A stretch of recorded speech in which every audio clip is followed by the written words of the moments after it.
మాకు ఏ మాత్రం కూడా న్యాయం జరిగేటట్లేదు. పోలీస్ వ్యవస్థ కానీ, సిఐడి కానీ మాకు ఏ విధంగా అయినా హెల్ప్ చేసేటట్లేరు. ఇప్పుడు మీరు వచ్చినారు, మీకు అన్ని ఎక్స్ప్లెయిన్ చేస్తున్నాం మేము. మా వాళ్ళంతా మేము ఇట్లా లాస్ అయినా, ఇట్లా బాధపడ్డా, ఇట్లా లాస్ అయినా, ఇట్లా ఇచ్చినాం అని చెప్పేసి అంతా చెప్తున్నారు. ఇప్పుడు మాకు పోలీసు ఏ విధంగా అయినా నువ్వు ఎందుకు ఇచ్చినావు అనేటట్టుగానే మాట్లాడుతున్నారు. పోలీస్ వ్యవస్థ గురించి మాట్లాడుతుంటే పోలీస్ దగ్గర పోయి మేము కంప్లైంట్ ఇస్తుంటే ఎందుకు ఇచ్చినావు ఆ కేసు, ఎందుకు పైసలు ఇచ్చినావు, కేసు ఎందుకు చేస్తున్నావు, అది అవ్వదు, అవునప్పుడు అది అయినప్పుడు జరుగుతుంది చూద్దాం అనే ఫీలింగ్ తోని పోలీస్ వ్యవస్థ కూడా చెప్తుంది. లాస్ట్ సిఐడి దగ్గర పోతే కూడా సిఐడి కూడా అట్లే మాట్లాడుతున్నాడు, 2 సైడ్ మాట్లాడుతున్నాడు సిఐడి.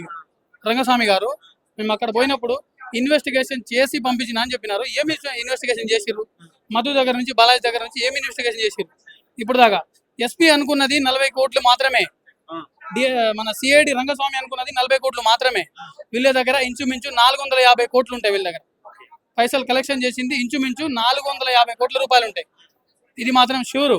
ఎందుకనగా ఇప్పుడు మేము దానికి కేసు పెట్టడానికి పోతే పోలీసు వాళ్ళు ఇట్లా అంటారు, సిఐడి ఇట్లా అంటారు. ఏ విధంగా బాధితులు ఎటు ఏం చేయలేక నిరుత్సాహంతో ఇంటి దగ్గరనే తండాల్లోనే రేపటి నుంచి వరి పొలాలు కోసిర్రు. ఇక వాళ్ళు వచ్చి మాకు గొంతు మీద కత్తి పట్టేటట్టే ఉన్నారు అనే ఆలోచనతో అంత తాపత్రయంతో ఉన్నారు. ఇప్పుడు పోలీసు కూడా మేము వాళ్ళు సహకరించట్లేరు.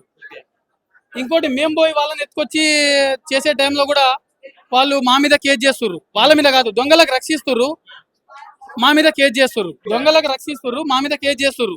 నీకు అట్లనే ఉంది. జైరాబాద్ నుంచి మధుకు, శైలజకు తీసుకొని వస్తే మాకు తీసుకొచ్చిన వాళ్ళకి కేసు చేపించున్నారు. ఇది ఎంతవరకు కరెక్ట్? పోలీస్ వ్యవస్థ కూడా ఏం సహకరిస్తుంది చెప్పండి? పోలీస్ వ్యవస్థ కూడా, సిఐడి వ్యవస్థ కూడా ఏం సహకరిస్తుంది మాకు?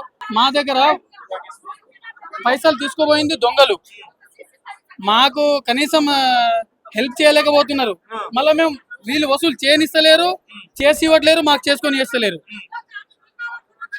అట్లనే ఉంది.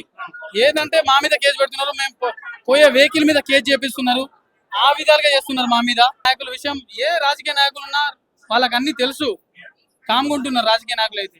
మాకు ఏ విధంగా అయినా గవర్నమెంట్, ప్రెసిడెంట్ ఉన్న గవర్నమెంట్ ఏ విధంగా అయినా సహకరించి మా ఈ 3-4 తండాలలో ఉన్న ప్రజల ఇళ్ల మీద 1000 ఇండ్లు ఉంటే 980 ఇండ్ల మీద లోన్లు ఉన్నాయి. 980 భార్యల మీద ఒక్క భార్య కూడా మీద కూడా గోల్డ్ లేదు. ఒకసారి చూసుకోండి, ఒక్క భార్య మీద కూడా గోల్డ్ లేదు, చూసుకోండి. ఆ విధంగా అయి నిరుత్సాహపడి లాస్ట్ పిక్ స్టేజ్లో ఉన్నాం మేము. మాకు ఏ వ్యవస్థ కూడా సహకరిస్తలేదు.